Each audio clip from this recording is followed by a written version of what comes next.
This weekend, the president let loose a new approach to tweet slamming the Russia investigation. He personalized it, using the special counsel's name for the first time.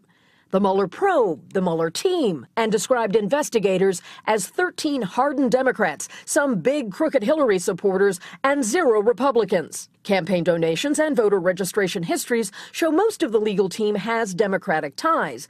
But Mueller and his supervisor, Rod Rosenstein, are Republicans. It is odd the number of Democrats that he's put on board his team.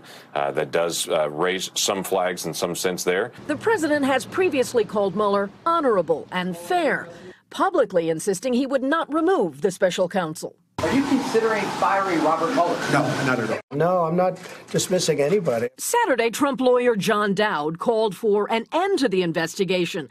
But many Republicans say the special counsel team should be allowed to finish its work and that firing Mueller would cross a dangerous line. If he tried to do that, that would be the beginning of the end of his presidency, because we're a rule of law nation. And the president's new tone is seen as a warning sign by Democrats. You have the president, through his lawyer, trying to shut down the Mueller investigation and speaking out against special counsel. Members need to speak out now. Don't wait for the crisis. Concern magnified by the president's treatment of fired FBI official Andrew McCabe. Sources close to McCabe told NBC News he gave the special counsel his notes on his meetings with the president. Today, Mr. Trump tried to undercut that.